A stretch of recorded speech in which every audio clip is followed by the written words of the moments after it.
Hello and welcome to Elflace. Don't forget to like, subscribe, hit that notification bell down below to know whenever I upload. That sounded really sassy. Anyways, today I will be talking about my groups. I asked them their favorite moments of the D&D campaigns they've been in. One of the stories I have to do another time because he gave me so much detail that it would be better to do it in a separate video. But let's get started. Number 1, Reign of Winter. To give a little detail, this is the first ever campaign I ever played with the group of individuals that I am playing with currently, well, most of them. I was a bard kitsune and everyone else was something different. Everyone had died so many times in this campaign. I don't recommend playing it as a first timer. It was a Pathfinder campaign, not D&D, but still it counts towards the story time. Anyways, so the story that I want to talk about is how my group ended up with a Rod of Wonder. The Rod of Wonder was just this interesting idea that we found while going into a magic shop. Me and the cleric, which I don't know why, but I'm always really close with his characters, but anyways, so we went into the magic shop and we were like, oh, we both don't have enough, but do we have enough together? So we decided we were going to split the Rod of Wonder. At this time, I had been very busy, and so most of the time he actually had it himself, but he caused the most accidents with this Rod of Wonder. The Rod of Wonder, he ended up causing feathers and other things to appear. One time we were in the middle of, I heard it was a battle because I wasn't there at this time.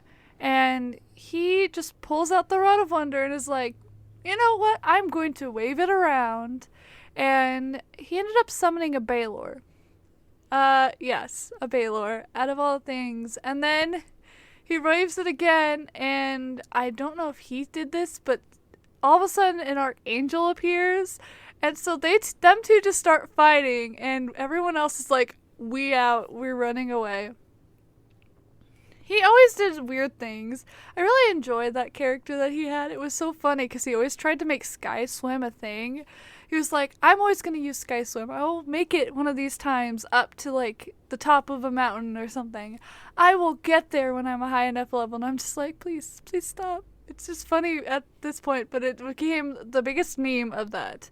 Another thing that ended up happening during this time is my character, she was a kitsune, but she ended up getting like, you know, the whole nun outfit plus a wolf cape that would turn her into a wolf at night.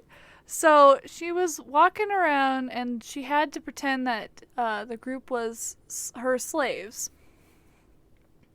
And as they were going through, they ended up getting inspected, and the rogue had tried to sneak his weapons in, and so she had no clue what to do. My character was a bard that couldn't flirt, that couldn't do anything, because I was really young at this time, and I was just like, can I please have it back? Like, I know that you would enjoy giving it to me. And they were like, no, if not, we will kill him for bringing the weapons and you. And I'm like, no, you could just keep it. It's good. It's free for you. And they were like, oh, okay, off we go. And she just like goes and like walks to the nearest store with them still chained up and buys him a new two short swords because she feels bad because she got rid of his weapons. Some of the stories from this one is a little weird, but you know, it was fun. It was just interesting, and, you know, it was a good element to learning Pathfinder, but after this we started doing D&D 5e, but, you know, it was really fun to play this campaign, even though it was really hard for newbies. Number 2, the stone that kept on rolling. My groupmate Kylene asked me to talk about the time that our cleric was the sorcerer, she was the paladin, and I was the cleric. The time where we were trapped in a dungeon, trying to get away, and the only method we could think of was to make a big giant ball out of wall of stone. Everyone gets into this wall of stone, and he also, while he's in there, because he's the wild mage sorcerer, rolls. We're lucky this time he doesn't disappear to the plane of fire or whatever else he may end up doing, or growing a chicken beard. And then we get into this, we're in this wall of stone, and we just start rolling. We start rolling down, we're surrounded by kobolds and dragonborn, and we're just like, you know what, we're just gonna plow right through them while in this ball. So we just start running, everyone but the warlock got in. And as we're rolling, every single person just topples and topples and topples and topples except for me. And I'm literally like jumping over everyone and trying to continue the momentum we have as everyone else is like flying in this ball, like the barbarian, the paladin, the sorcerer, the wizard, and me are in there, and I'm just like jumping over every person, and I don't know what's going on. And then all of a sudden, as we're rolling, we just feel boom, and then whew, and then all of a sudden we're weightless, and we just keep falling and falling and falling and falling, and then we hit the bottom. And luckily, we mostly survive, because most of us did really good, like, dex checks. But it was, like, the funniest thing just to imagine our characters just in this ball, and everyone's just toppling, and we're rolling down. Another story she wanted me to talk about while in this one was the barbarian and the sorcerer had been causing problems. They had tried to kill some young orphan that was living on the street. And so she decides, hey, I'm going to lock them up. And, you know, it goes as well as it normally does, where luckily no one got in a fight, no one got mad at each other this time. But she locks them up, and then the warlock goes and pays for a band to play outside of their cell all night, as he blames me later on anyways. But they all night just hear this bagpipe noise and like the drums banging, and no one complained apparently, but that was going on all night, and they apparently became the best of friends after that, because, you know, it's one of those things that they do when you're locked in a cell together. You become really good friends. So continuing on with the story, when they get out, they're like, who paid for the band? And the warlock goes, it definitely was the cleric. She really enjoyed making your guys' life miserable. And I'm like, why would I want to make their lives miserable? I would rather be very good friends with everyone, even though I really do not trust most of you. And he goes, see, she doesn't want you guys to have a good time. And I'm like, okay, whatever. He's just mad because I caught him doing some things he didn't want me to see.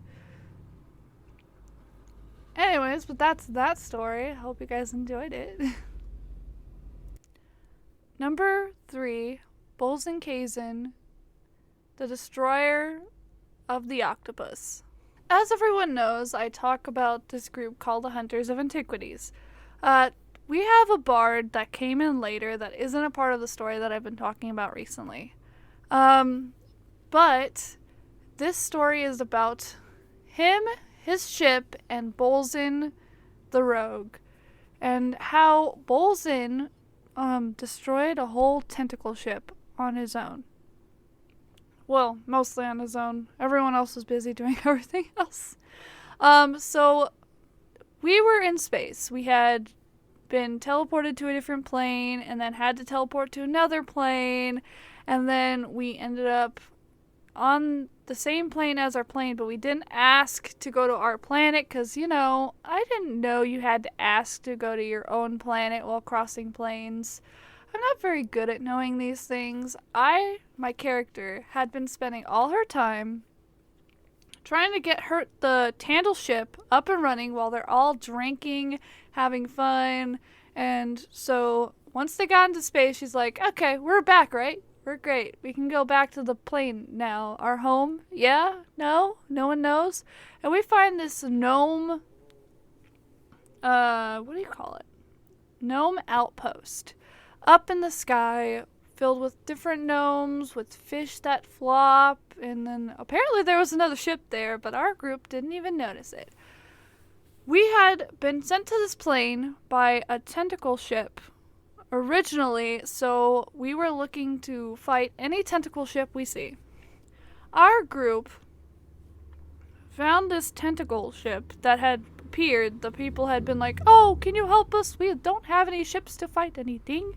And we're like, "Yeah, we can definitely help because I want to get back to my plane. I think you guys can help me understand that." So as we're going up to the ship, Bulzin, he doesn't have a long-range weapon except for his 2 chakrams, but he doesn't want to lose them. So Bulzin just full-on sprints off the front of the ship and jumps straight onto a turret that had been firing at us. Bulzin goes up, he just slices them up into pieces as Tandal's just taking the ship all the way around to the back. Bulzin goes sprinting straight up into the platform area that is up on the main area. There's a door, and he just starts slicing through every single person he sees, and then Bulzin goes crashing through the door by himself, and he finds the octopus men with the tentacles. I'm really bad at knowing D&D creatures, and I will work on that. He finds them, and he just starts fighting this guy by himself, and he's like, "I cannot do anything, I'm by myself." And Lectra's like, "I'm coming back, just you wait, I'm busy getting everyone else off the ship." As everyone else is jumping off the back of the ship to go and fight these tentacle creatures that are in the back of the ship, we keep going and going and going back around, and Lectra jumps off and goes running to Bulzin, and she just summons stakes, and she's like, "Okay, Bulzin, you got this." And Bulzin's like, "Yeah, now I can do sneak attack damage." And Lectra was like, "Well, I mean, I shouldn't do much because you wanted to do this, and I have Call Lightning still on, but wait, no I don't. I don't have Call Lightning. I summoned my snakes." "Oh, good, because I was draining all the power from this outpost up in the sky." And Bulzin's just like, can you focus?" And he instead, after he slaughters everyone in there, takes off, runs, and jumps straight back on the ship, and Lectra's like, "Don't leave me, I need to be with you." As everyone in the back of the ship is like fighting for their lives, Danny, which is the cleric, is about to die. Aaron had almost died twice, and the Eladrin was close to death, and literally Tandal was standing there being like, "I'm the best there ever was. Here's my jig and here's my music, and I will find a great woman to go with it." He was trying to heal. He was trying to keep up. It was just a really bad situation because there was 3 tentacle creatures in there, and Danny had just died, the cleric, and the barbarian was near death, and they literally just took everything out. And Bulzin comes back, and he's like, "And now I am here to save the day." And Bulzin runs in, and he takes out everything else that is left in that room, as Bulzin is the god that he is, and we all chant Bulzin Kazin over and over again just to make him feel special. He is a really good character. I've realized that the younger you are, the more open you are with coming up with character ideas, and Bulzin is very much definitely based on his ideas of what he thinks is cool. And it's really awesome because he's like, "I want to do a backflip." And his dad's like, "How are you going to do it?" And he's like, "I will do it and it will be great. I will jump and hit the wall and do like these flips." And I've realized like kids, they have such great imagination, and it's so nice to like have Bulzin even exist in our party thanks to him, and it's awesome. Anyways, I hope you guys enjoyed the video. Don't forget to like, subscribe, hit the notification bell down below to know whenever I upload. If you have any stories that you would like to share them down below in the comment section. Or, hit me up on Instagram or Twitter if you ever feel like it. I have them plugged down below. I will plug all the other D&D things or the playlist in this video so that you can go around and see this. Anyways, I hope you guys enjoyed the video. Bye bye!